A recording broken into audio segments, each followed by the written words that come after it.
Welcome to That Entrepreneur Life, a podcast about entrepreneurship that takes you from idea to launch and beyond. Each week, your hosts, Andrew Lees and Clint McPherson, discuss different business topics aimed at adding value to any entrepreneur's journey. Welcome back to another episode of That Entrepreneur Life. I'm Andrew Lees, and I'm joined again with my co-host, Clint McPherson. What's going on, brother? Just another day, and I'm excited to be here with you on another episode of That Entrepreneur Life. And with that said, my man, I'm going to go ahead and kick it back over to you to introduce our special guest, Dave. Awesome. Absolutely. Yeah, we're very excited today to have Dave from CatchALure on the show. He's got a unique entrepreneurial journey, and we're very excited to talk to him and to uncover what makes him tick and what makes CatchALure tick. So years ago, Dave came up with an idea for a fishing product. He does a lot of fly fishing, some conventional fishing, and he realized that there was a problem with people getting their lures and their flies caught in trees and bushes, and no good way to get them back. So, and especially with fly fishing, there's a lot of time and a lot of money caught up in people making flies, and they're expensive to just go out and buy. So he thought, hey, there's got to be a better way. And with all, that's kind of how a lot of products start is, hey, there's got to be a better way to do this. There's got to be a solution. So he came up with a great idea for a solution. And a few years ago, he actually reached out to me at my product development company, and that's where I met Dave, and we've been working together ever since. And he's an awesome guy. It's very appropriate that we're talking on a Friday, because usually Dave calls me on a Friday to give me some good news about something. So, Dave, really excited to have you on the show, man. Andrew, appreciate it. Thank you very much. Clint, appreciate it as well. And thanks for having me on the show to talk about CatchALure. Absolutely. Yeah. So, we'll start it off with, I think, the first question I was kind of excited to ask you about, and we actually talked about a little earlier today, is, Dave, you still have a full-time job, and you're still, and you're full force ahead with CatchALure, and, with wearing all the hats, with CatchALure. And so, what has that been like to balance both of those things? And I think a lot of our listeners can relate to that, at some point in their journey, whether they still have a full-time job or whether they had one at some point when they started their side hustle. What has that balance been like for you? Honestly, it's probably been one of the most challenging balances that I have had to perform. I work for a company not even related to CatchALure and the fishing industry at an executive level. So the pressures are real every day for that particular company to drive sales and have vision for them, because they depend on me quite substantially. And at the same time, to then take my focus off of that and then put it to your side hustle, which is CatchALure, and have to be engrossed in that and literally touch every level, from product development, which Andrew, you and I have worked extensively. I don't know how many iterations. I think we're well into the 80s to get those iterations into a functional model, then to work the bugs out, then to change your hat and go into a marketing person, and then have to go into a videographer and picture taker and do all these unique things. It's been quite the challenge to balance both of those, but I'm happy to say that I can do them both very well, and to my surprise. So keep on doing it. Yeah, that's awesome. I mean, I do think that I know the way that you work, and I know that you're giving it 110%. And probably more at your job, and then definitely with CatchALure. So, some people might really I think the challenge maybe is not just trying to do both of those things, but also be really good at both of those things, and living up to your end of the bargain for both of them.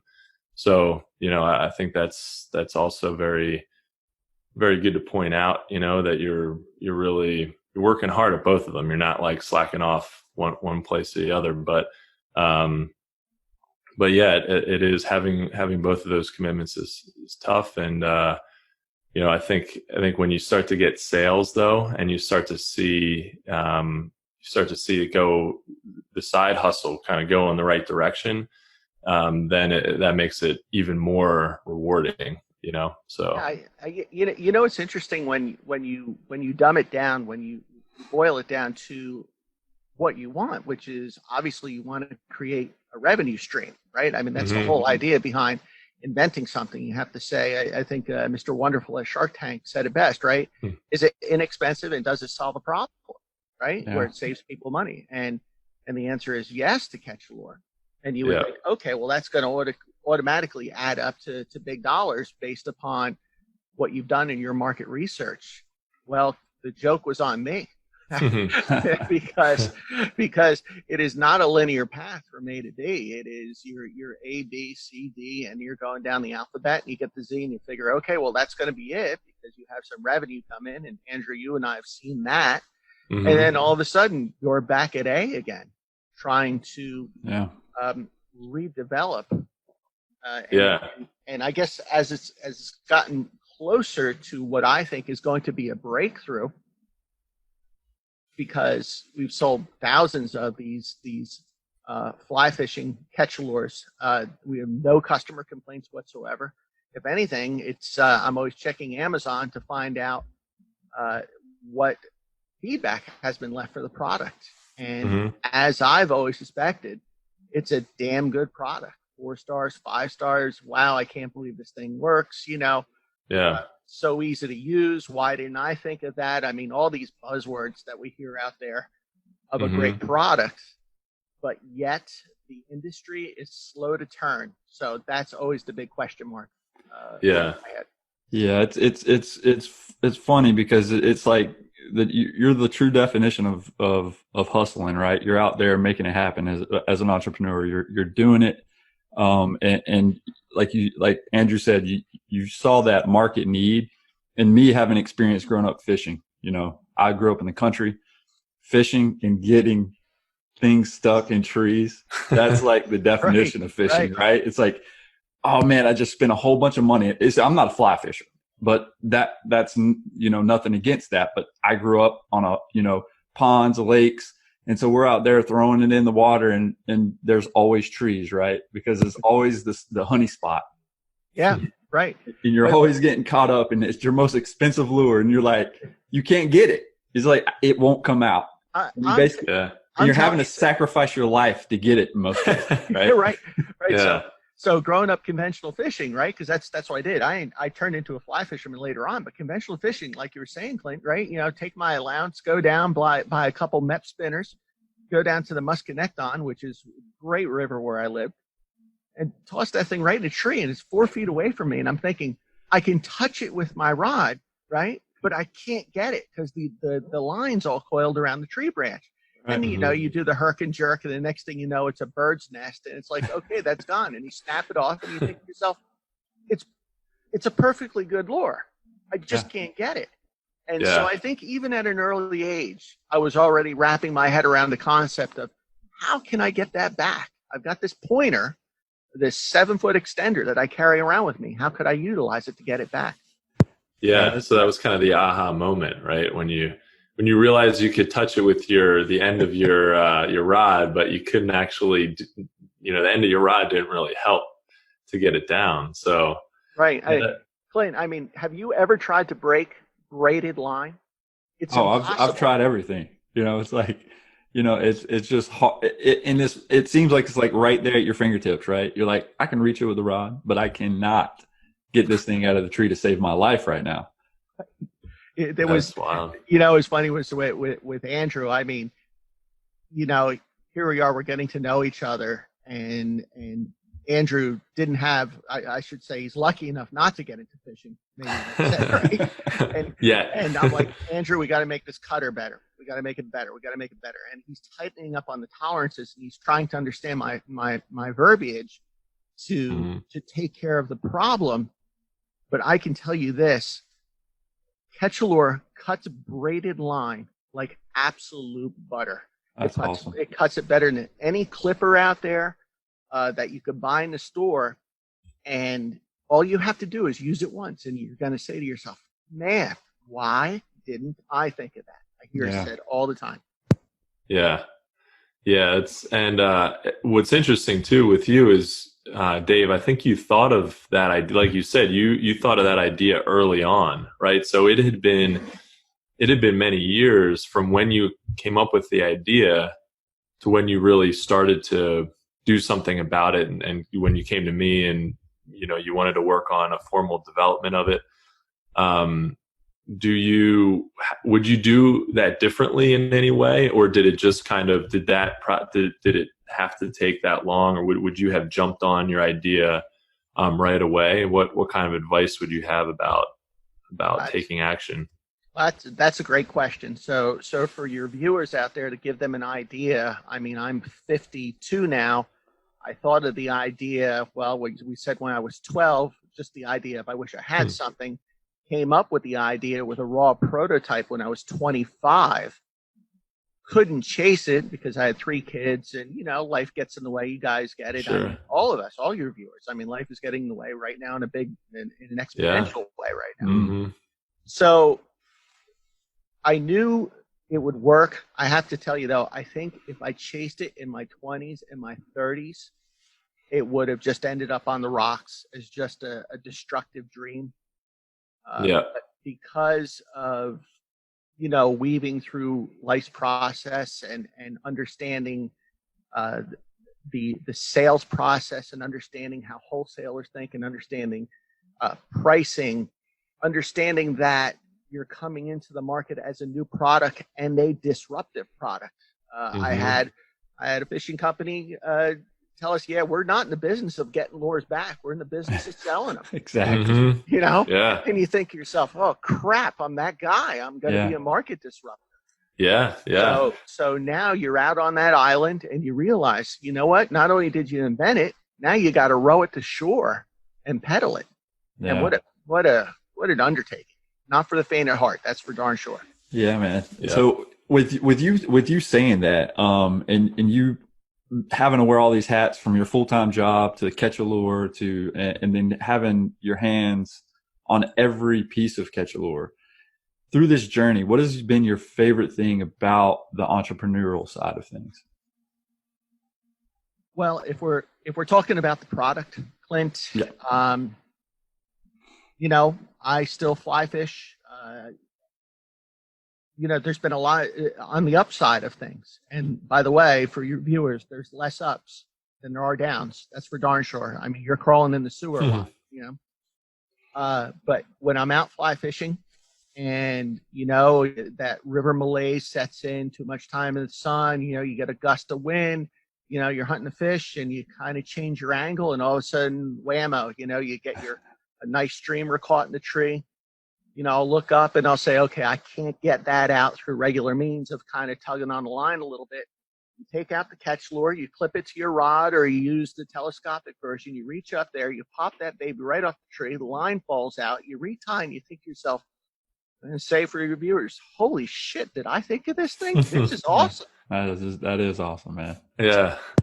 Yeah. It's almost like probably an out-of-body experience where you kind of forget for a second, you think, I got this product somewhere. I mean, it is a, fully developed and, product with consumer packaging, and you could buy it on the shelf. It looks like a product you can just buy on the shelf of, of any outdoor sport retailer. And it's just like, you kind of think, wow, did somebody else develop this, or did I just buy this from the store and because I needed a solution or what? So I think when you really validate your the problem, and you validate it with using your product to solve the problem that you had in the first place. It's like, and you didn't even think about it, because I think sometimes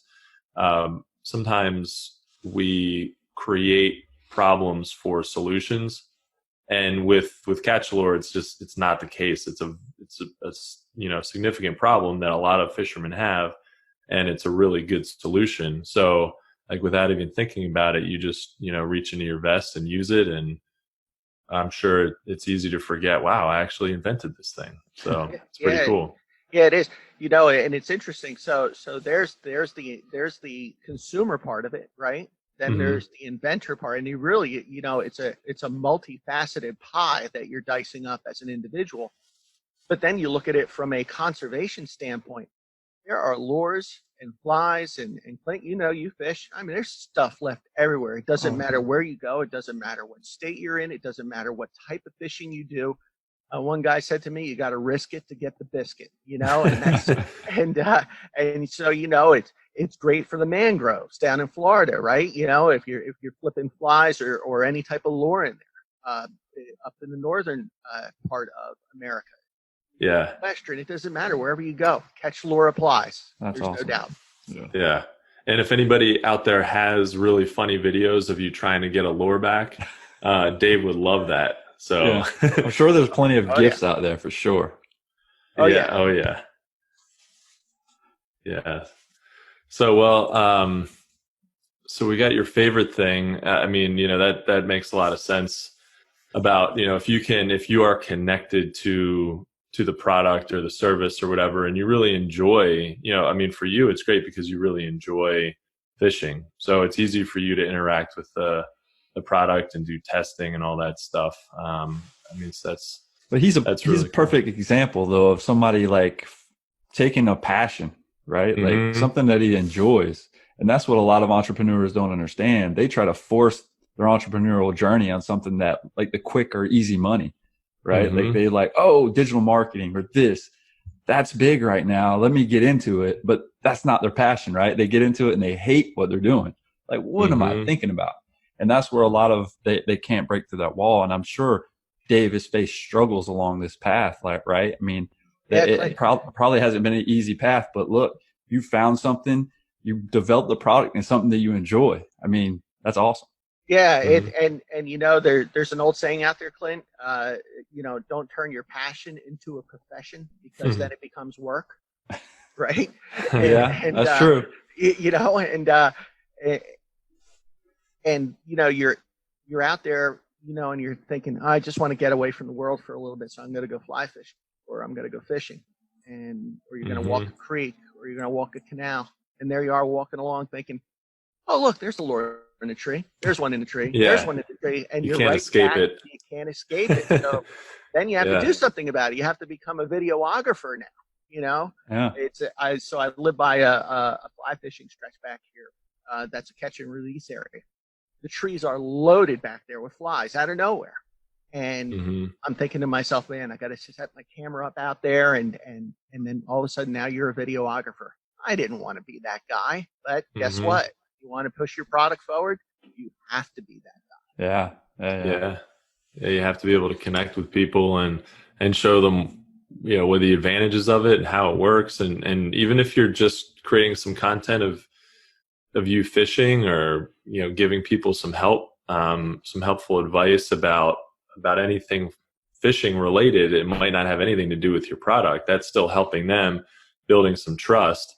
But it's a lot of work. That's a lot of work. So you definitely have to have a plan with that.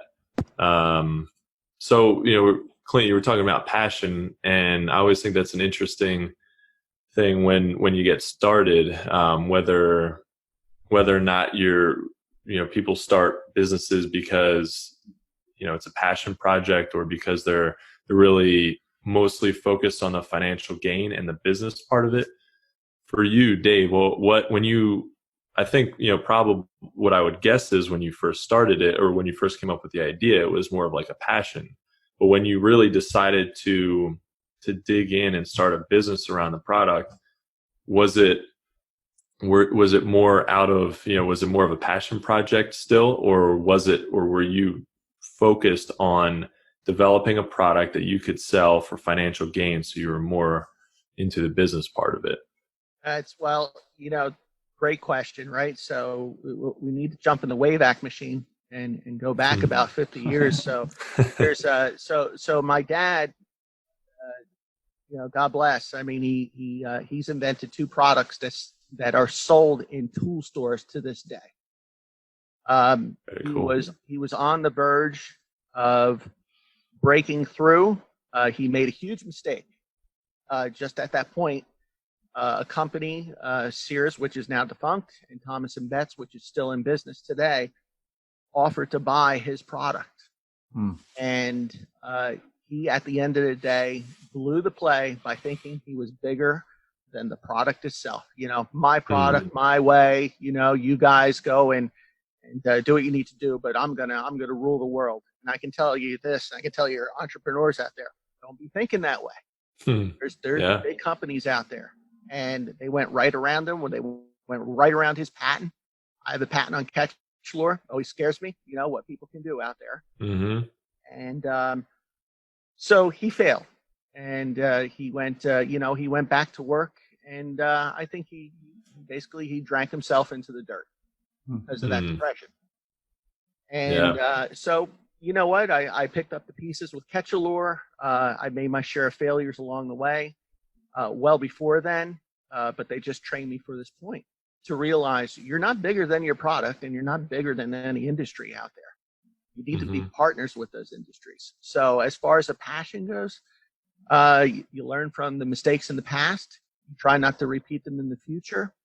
And maybe, just maybe, you can get through the slipstream and be that guy where everybody says, oh, yeah, well, he invented something. So, of course he was going to be a millionaire. Right. I'm not there yet. Yeah.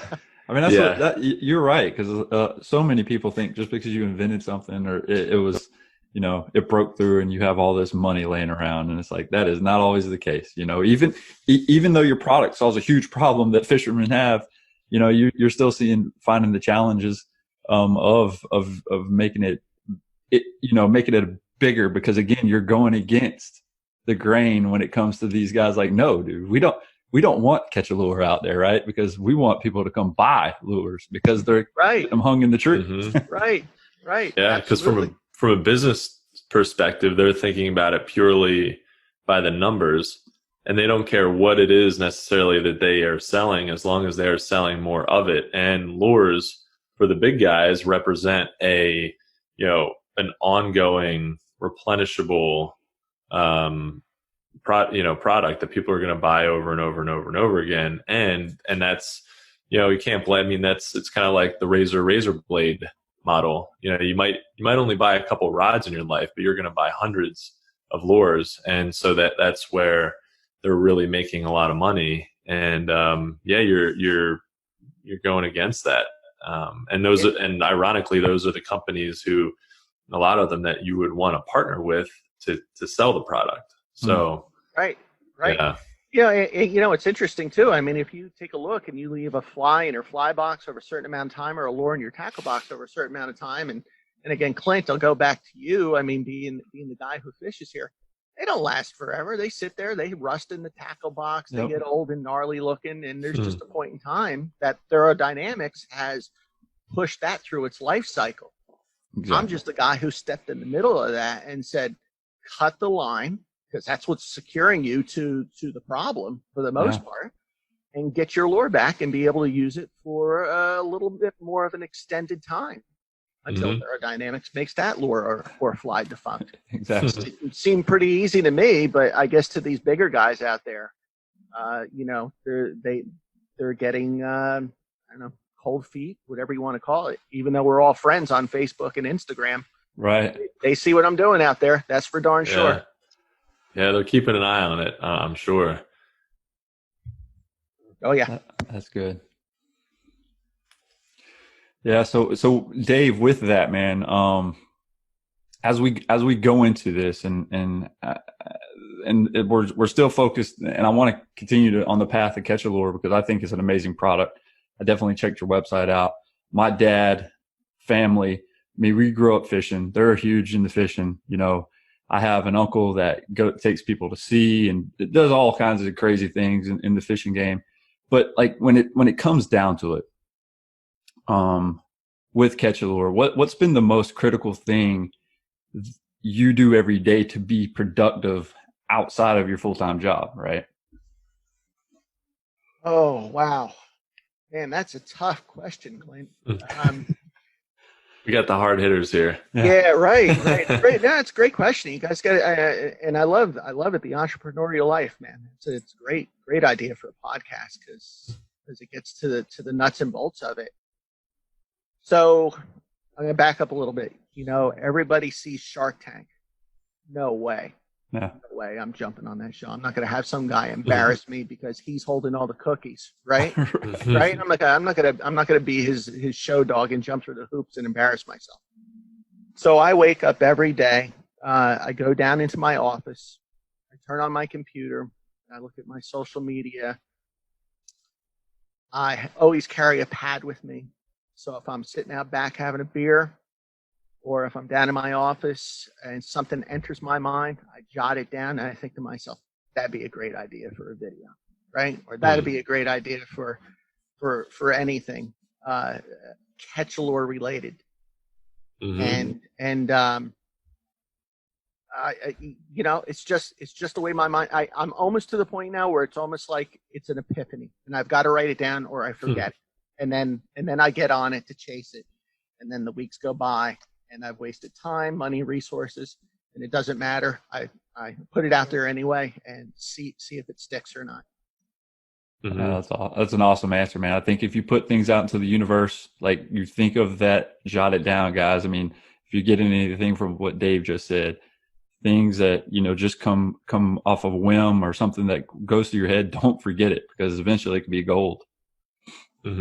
Yeah, you never know when that lightning is going to strike too. So yeah, it's really important to write it down and just have a list. Whether you like to write, you know, actually handwrite things. I don't, because my handwriting is terrible. So I have to type everything out. But I just, even in my phone, I'll just come up with an idea for the show, for product development, for whatever, for CatchALure, you know, when Dave and I are working on something for it, and I'll just write it down and at least go back to it at some point later when I have the time.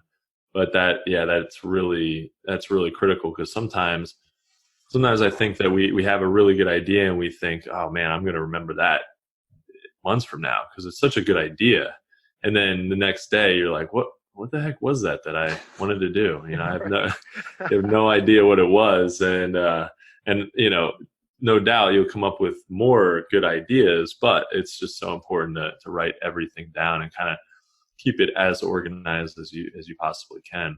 Yeah, you know, another thing too, Andrew, just you know, as you're talking here, one thing that I did not expect during this journey is to have someone who is a great partner, and that's you, brother. I mean, I'm telling you, right? Thank you. You know, because what's interesting is that when I get tired of pushing the wheelbarrow, out of nowhere, you call me up and you text me, you're like, "Hey man, what's going on?" and stuff like that. And you and I, we could talk for weeks on end, or have a lot of weeks in between. But yeah, that motivates me to say, yeah, that's right. I got to get back on this. And you know, you put on your shoulder pads and your helmet, and you go out there and you start hitting it again. And you hope to God that one day, you know, you're having a beer somewhere in, you know, in Florida at a nice hotel, and you're saying, yeah, I made it. And then you realize it's actually the relationships that surrounded you to help you push forward. And I think that's huge. Yeah, I appreciate that, Dave. And yeah, I think that really helps to have somebody to work with, you know, somebody to bounce ideas off of, and having a good business partner really, really, really helps, because, you know, especially to kind of pick the other person up when they're not excited about it, because there's always times where, you know, either partner or both are just feeling bummed out. But if it's more than just you, it's so much easier to kind of carry each other through those those times when it's just feels like, man, we're not getting anywhere, you know? Yeah. And even when you are getting somewhere and things are happening, it's still a roller coaster. You know, there's still good days and bad days. And, you know, I mean, we'll get really excited about something that happens with CatchALure, you know, one day, and then 2 days later, it's like, feel like the complete opposite. So yeah, I mean, that's awesome. Yeah. Right. Yeah. I was thinking of another positive too, is that the relationships that I've made with CatchALure in the fly fishing industry. It's interesting. A guy like Tim Flagler, who's from Tightline Productions, who works closely with Orvis and Temple Fork Outfitters. I mean, these are big companies out there in the fly fishing world. And when Tim saw CatchALure, he's like, "Hey, man, I want to do your video." Thinking to myself, yeah. Who are you? I didn't even know, right? And then you go forward into some of these fly fishing shows, and you see folks like Project Healing Waters Fly Fishing, which is for guys with PTSD when they come back from war. And, you know, and there you are talking with their CEO and other guys out there, and you befriended them, and you start to get into this family.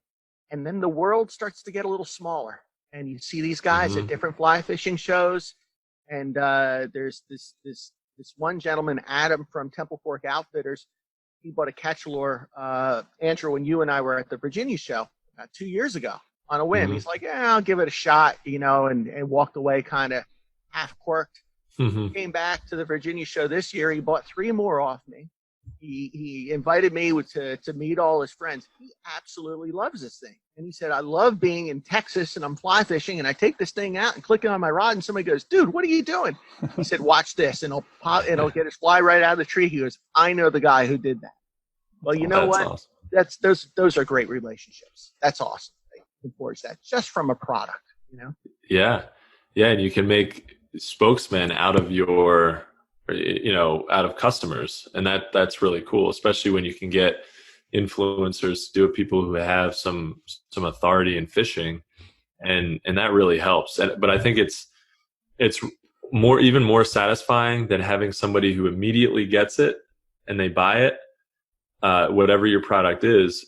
I think it's more satisfying to have somebody who doesn't get it and you say, "Here, try this," or they reluctantly, they're like, "I'll try it, but maybe I'll return it." And then they turn into like the biggest advocate because they can't believe how well it works. I mean, I think that's super satisfying. And another sort of the next level, you know, you have the validation where you use it and just naturally, you know, you need it and you have it and you use it. That's one level of validation. I think the next level is when you get customers who just, you know, they can't stop talking about it. So right. That's very cool. And then it comes, everything that we talked about comes back to that one point in time where the person says, or the end user says, "Geez, why didn't I think of this?" Right? All that work, why didn't I think of this? And then the way they go to use the product, happily ever after. Perfect. Perfect story. Yeah, exactly. There's awesome. There's so many people also that think of things but don't action them, right? Like, like, you know, maybe you were not the only 12-year-old to ever think of like about that specific product or whatever, or about that problem. I mean, obviously, I don't think you had the picture of the actual product in your mind then, but I mean, there's always things I'm doing that I'm like, why hasn't something been invented to fix this problem yet? Because it's a huge problem, you know? Right. And so there's other 12-year-olds out in the world, probably, you know, at any other age as well, is like, why isn't there not a product that's fixed this problem yet? Yeah. Right. Well, you know, what was gratifying was when I first released CatchALure on the comments on Facebook, one of the guys underneath there said, "Hey, dude, look, somebody stole your product idea." So someone thought, "Hey, this is a good idea. Why can't I take my rod and use it to reach, you know, a fly that's up in the tree?" But the whole idea of manifesting, right, make it a reality. And Andrew, that's where you and I met long ago, which I think was a miracle. Is, you know, you took the time and the patience. I mean, I have all the prototypes, all the iterations that we did. I mean, there's some ugly looking iterations that we had back in the day, you know. Yeah. I mean, there's some whoppers in there. You look at it, you're like, oh my God, look at this piece of crap, you know. But we trimmed it down and got it to work and honed it down and had to lighten it, right? We had to core it out to get it even lighter. I mean, we maximized every possible thing. And then I think I remember to Andrew, we're around the 60th iteration, and I said, oh shit. And he said, what? I said, we need to add the loop. We need to add the loop for a lariat, you know, for some kind of a zinger, so they can put this on their vest. And you're like, okay, you know, and then to the drawing board we went again. So exactly. Yeah. It's amazing how sometimes even the smallest products there's so much detail packed into that, you know? So some people, you know, they look at something and just think, oh man, that's so simple. And it would be so easy to design that or develop that, but they're not realizing that actually to make things, it's easy to make things very complicated, you know, and make them costly and make them clunky. It's much easier to do that than to make something simple and easy to use and intuitive. So that's, yeah, so sometimes it's difficult to even realize how much it really does take to get something to market. And, but I mean, yeah. I'm thinking so. I was at a fly fishing show, and you know, the product's $19.95, right? You know, you use it 4 times and you make your money back. And so the guy pays me $20, and he looks at me and he says, it's amazing what we'll spend to get our flies and lures back. And I said, yeah. I said, try over $100,000. Yeah. Yep. Exactly. Yeah. So it's you're just doing a service for everybody else who only has to pay $19.95 for it. That is correct. There's only one person who had to pay that $100,000 for it. That's awesome. Well, so you know, we wanted to ask. It's an interesting time that we're going through right now with the coronavirus, and you know, people working from home, and there's a lot of uncertainty with it. So we definitely want to address that. And what I'm curious is, Dave, what do you think now is a good time? Like, what do you think with the state of the world? Is it a good time to dig in and invest in your business, or is it not? You know, you're not just starting your business, but you're definitely working on growing it. So what do you think about starting or growing a business in a time like this? Oh, tough question. Well, I mean, you know, health and family and faith, I mean, those are all the most important things in my mind. But if you roll finances into there's a lot of wolves at the door. So let me just expand on that. So since, you know, running ads, you know, email addresses, you know, any way to find a way to reach out to me, my phone gets bombarded by, you know, robocalls because of putting that in there. So let's call that a wolf. I've had 6 companies reach out to me promising the world. I had one guy absolutely tee off on me because he wanted me to pay him $9,000 to advance my product in his company. And I said to him, let me get this straight. I said, I've got the product, I've got the pricing. I said, I have an engineer, I have law, I have IP. I said, why do I need you? Right? And you just start to realize that there's a lot of wolves out there. So if somebody's going into business and they're thinking about how they need to break through, they've got to look at it from every angle. Is it going to be worth it in the end? Is there going to be an ROI, or is this just a fantasy that's going to pass by? Because there will be pain, guaranteed. Oh, yeah, absolutely.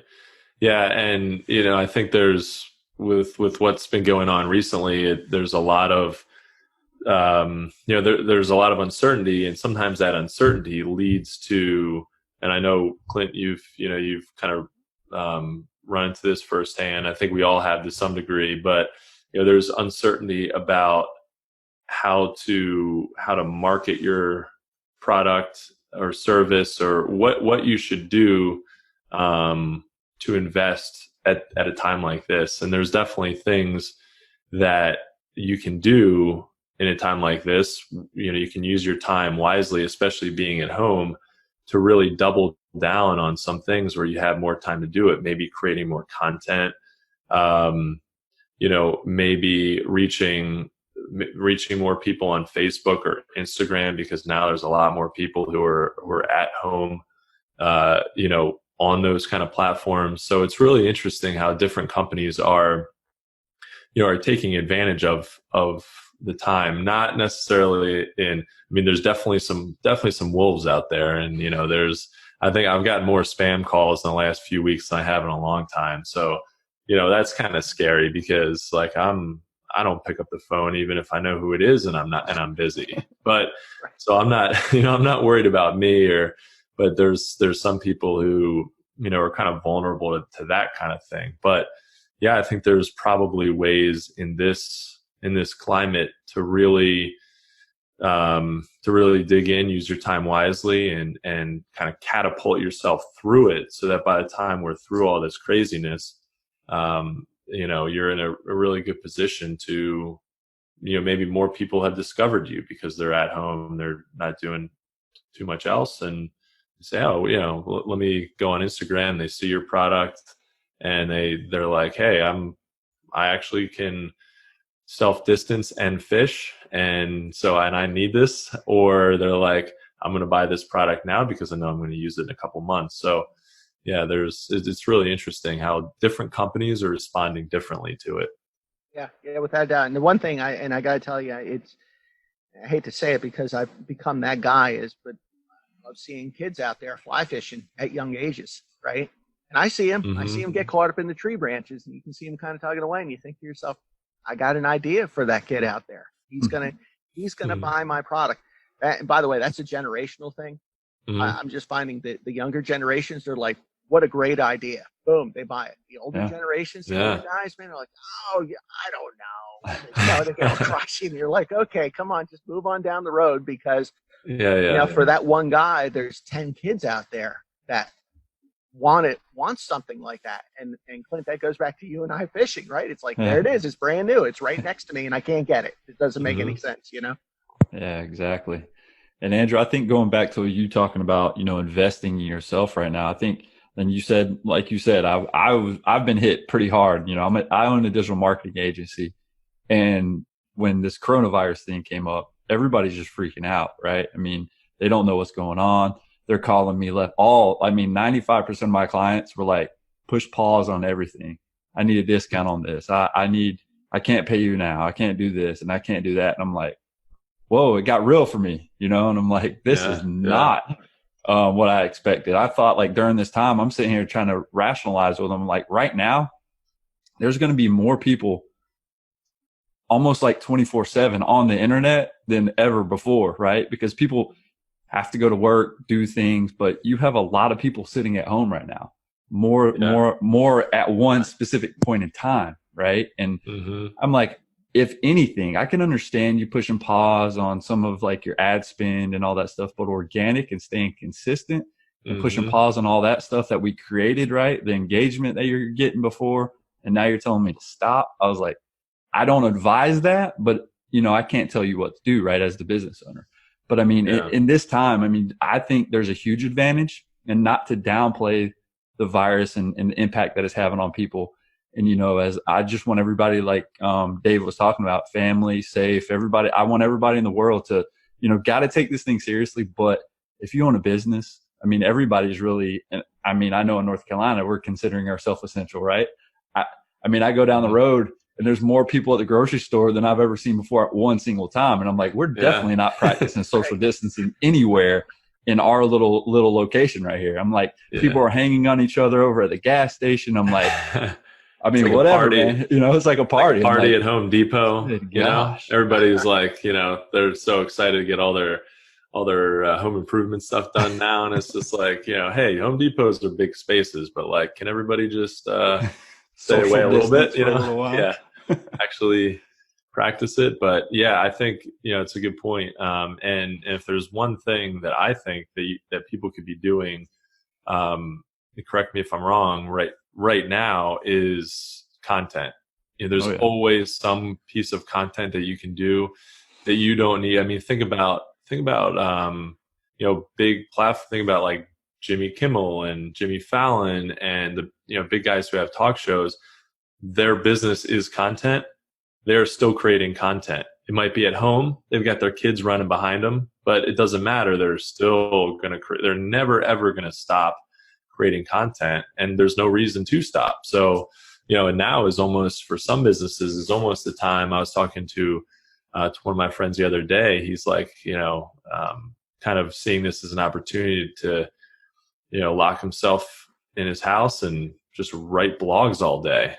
And those blogs today, written today, will pay off 6 to 8 months from now, and he'll see that organic traffic. And Dave, I know you were working on a video yesterday for Instagram, and so I know you're working on some content, and that's really good stuff. I mean, that's the kind of stuff you can do now that will have an impact later.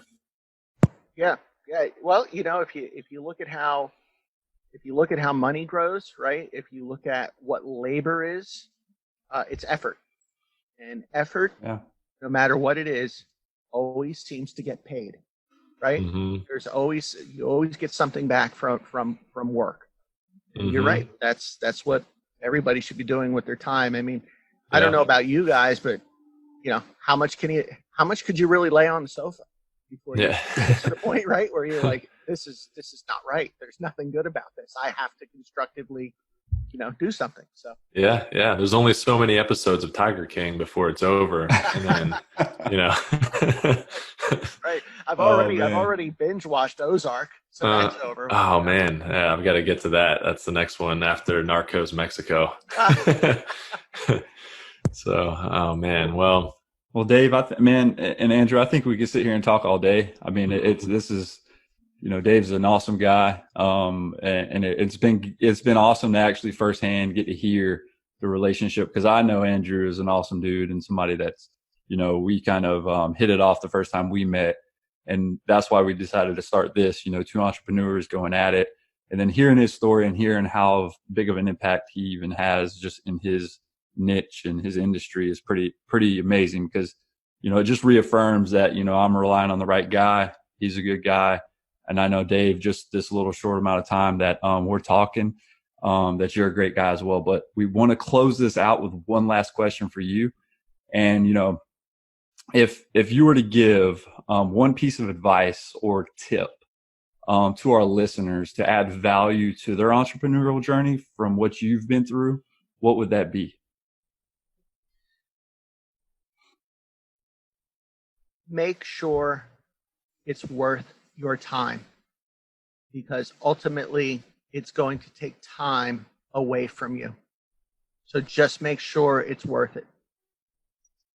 Yeah. That's awesome.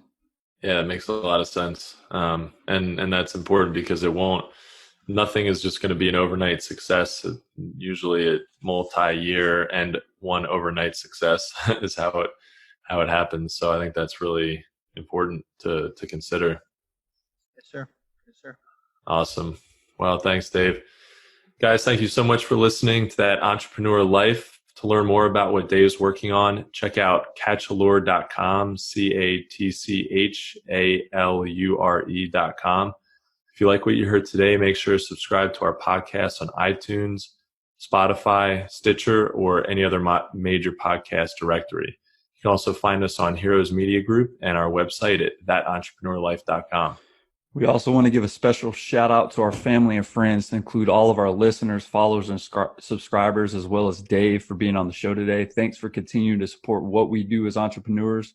And don't forget, guys, to join us next week for another episode of That Entrepreneur Life. Thanks for listening to That Entrepreneur Life podcast. Be sure to visit thatentrepreneurlife.com to join the conversation, access our show notes, and discover our fantastic bonus content. Don't forget to join us next week for another episode as we continue to add value. Until next time.